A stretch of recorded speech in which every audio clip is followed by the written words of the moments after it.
Welcome to Sports Bios, the podcast where we delve into the fascinating lives of athletic legends. I'm your host, Howard Closewell, and today we're going to explore the extraordinary journey of Bob Beamon, the man who revolutionized the long jump event with a record-shattering leap that would stand the test of time.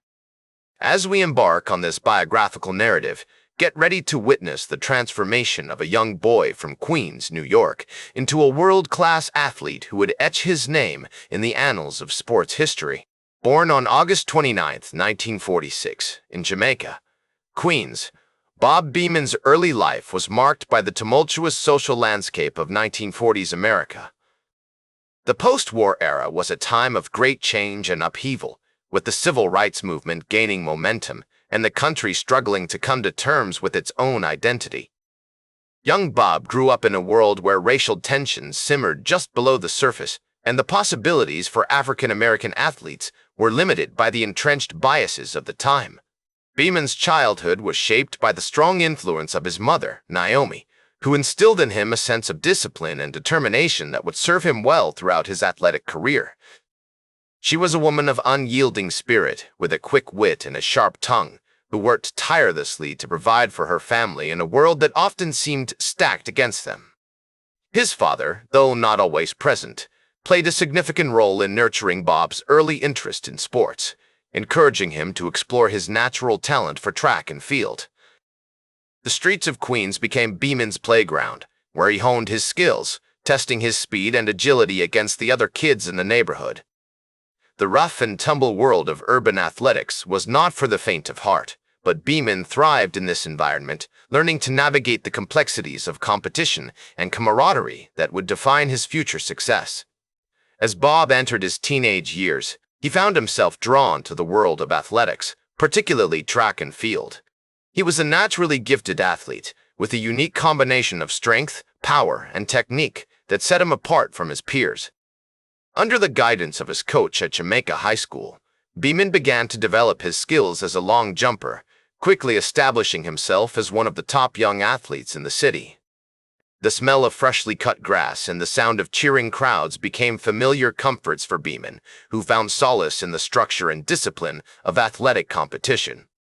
As he navigated the challenges of adolescence, Beamon's athletic prowess became a source of pride and identity, a way to distinguish himself in a world that often seemed hostile and unforgiving.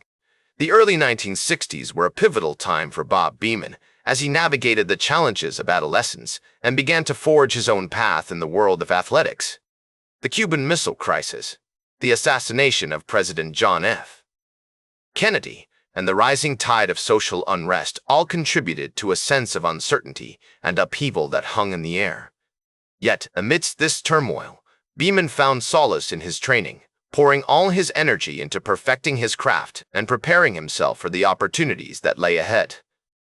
He was a young man on a mission, driven by a fierce determination to succeed in a world that often seemed determined to hold him back. The streets of Queens, the guidance of his mother and coaches, and the social currents of the time all contributed to the development of a young athlete who was determined to make his mark on the world. The 1960s were a time of great social change in America, with the civil rights movement gaining momentum and the country struggling to come to terms with its own identity. The world of athletics was not immune to these changes, as African-American athletes like Jesse Owens and Jackie Robinson paved the way for future generations of competitors. Beamon's own experiences were shaped by this context, as he navigated the complexities of racial identity and athletic competition in a world that often seemed hostile and unforgiving. And yet, despite these challenges, Beamon persevered, driven by a fierce determination to succeed and a deep passion for his sport. As Bob Beamon's athletic career continued to gain momentum, he found himself at the forefront of a new era in track and field, one that was as much about shattering records as it was about challenging social norms. The late 1960s were a time of great change and upheaval, with the civil rights movement reaching its crescendo and anti-war protests spreading like wildfire across college campuses. Yet, amidst this tumultuous backdrop, Beamon's focus remained unwavering, his dedication to his craft inspiring those around him. In 1967, he enrolled at the University of Texas at El Paso, an institution that would provide him with the perfect blend of athletic and academic rigor. Under the guidance of Coach Wayne Vandenberg, a man who understood the intricacies of the long jump as well as the nuances of the human psyche, Beamon's technique continued to evolve. His unique blend of power and finesse allowed him to dominate competitions with ease, leaving many to wonder if he was indeed a once-in-a-generation talent. On June 18, 1967, at the NCAA Championships in Provo, Utah, Beamon leapt an impressive 27 feet 4.27 inches, shattering the existing record and cementing his status as a rising star in the world of track and field. This performance not only earned him widespread recognition, but also marked a turning point in his career as he began to attract attention from coaches, athletes, and fans alike. As Beamon's fame grew, so did his sense of purpose. He became increasingly aware of the impact he could have on the sport and on society at large. He was part of a new generation of athletes who were not afraid to speak their minds, to challenge the status quo, and to use their platforms for social commentary. Beamon's own experiences as an African-American athlete in a predominantly white sport had given him a unique perspective on the struggles faced by minority athletes. He knew that he was not just competing for himself, but for all those who would come before him and for all those who would follow in his footsteps. The following year, 1968, would prove to be a pivotal one for Beamon, as he prepared to take on the best athletes from around the globe at the Mexico City Olympics. The Games, scheduled to take place in October, would provide Beamon with the ultimate platform to showcase his talents, and he was determined to make the most of this opportunity. In the months leading up to the Olympics, Beamon's training regimen became even more intense, fueled by a combination of hard work, determination, and a dash of creativity. He spent hours in the weight room, honing his strength and power, and just as many hours on the track, perfecting his technique. As the Olympic trials approached, Beamon's confidence grew, fueled by a series of impressive performances that left many in awe.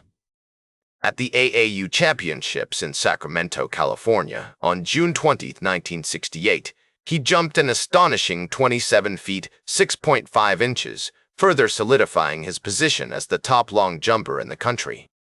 This performance, coupled with his earlier record-breaking leap, sent a clear message to his competitors. Bob Beamon was a force to be reckoned with, and he would stop at nothing to achieve greatness. But Beamon's journey to the Olympics was not without its challenges. He faced intense pressure from the media, from his coaches, and from himself. He knew that he was expected to perform, to deliver on the promise of his talent, and to make his country proud. And yet, despite these pressures, Beamon remained focused, drawing strength from his family, his friends, and his own inner reserves of determination. As he arrived in Mexico City, he was met with a mix of excitement and nerves, the weight of expectation hanging heavy in the air. The world was watching, eager to witness the emergence of this talented young athlete, and Beamon was ready to put on a show. On October 18, 1968, at the Estadio Olímpico Universitario, Beamon would take his mark, poised to make history in a way that no one could have anticipated. As he stood at the edge of the runway, the crowd held its collective breath, sensing that something special was about to happen. And then, in a moment that would be etched in the memories of all who witnessed it, Beamon launched himself down the track, his feet pounding the ground with precision and power. The air seemed to vibrate with anticipation as he approached the takeoff board, his body coiled like a string, ready to unleash its full fury upon the world. And then, in an instant that would be frozen in time forever, Beamon soared through the air, his body stretching out like a catapult, before landing with a thud in the sandpit, 29 feet 2.5 inches from where he had taken off. The crowd erupted into a frenzy of cheers and applause as Beamon's competitors stood stunned into silence, their faces etched with a mix of awe and admiration. This extraordinary feat, which would come to be known as one of the greatest athletic achievements of all time, left an indelible mark on the world of sports. The record books would never be the same, as Beamon's incredible leap shattered the existing mark by an unprecedented 21.75 inches. In that instant, Bob Beamon had cemented his place in the annals of sports history, his name becoming synonymous with excellence, dedication, and the unwavering commitment to pushing the boundaries of human potential. As the dust settled on that historic day in Mexico City, Beamon's record-breaking jump of 29 feet 2.5 inches not only shattered the existing mark, but also catapulted him into the stratosphere of international fame. The aftermath of his achievement saw him travel the world, attending numerous events and sharing his story with audiences eager to hear from the man who had redefined the boundaries of human potential. I recall a particularly poignant moment when Beamon reflected on the surreal nature of his newfound fame, saying, "It was as if I had become a vessel for the hopes and dreams of countless individuals around the world, a symbol of what could be achieved through dedication and perseverance." As he navigated the complexities of his newfound celebrity status, Beamon remained grounded, drawing strength from his humble beginnings and the values instilled in him by his family. His mother, a devout Christian, had always emphasized the importance of resilience and determination, saying, "The greatest glory in living lies not in never falling, but in rising every time we fall." These words would become a mantra for Beamon, guiding him through the triumphs and tribulations that lay ahead. In the years that followed, Beamon continued to compete at the highest level, although he never quite replicated the magic of that memorable day in Mexico City. He went on to win several more national championships and set multiple records, solidifying his position as one of the greatest long jumpers of all time. As his competitive career began to wind down, Beamon turned his attention to coaching and mentoring, using his expertise to help nurture the next generation of athletes. I had the privilege of witnessing firsthand his remarkable ability to connect with young athletes, imparting wisdom and guidance that extended far beyond the realm of sports. Beamon's later years were marked by a series of accolades and recognitions, including his induction into the National Track and Field Hall of Fame in 1977. He was also awarded the prestigious Jesse Owens Award, honoring his outstanding contributions to the sport. As the years went by, Beamon's legacy continued to inspire new generations of athletes and sports enthusiasts. Although he passed away on August 20, 2020, at the age of 75, his impact on the world of sports remains indelible. And so, as we bid farewell to this trailblazing athlete, we take comfort in the knowledge that his legacy will continue to inspire generations to come, a shining beacon that will guide us toward our own goals and aspirations. That's all for today's Sports Bios. Remember to like, share, and subscribe. And until next time, I'm Howard Closewell, reminding you to keep shooting for your goals.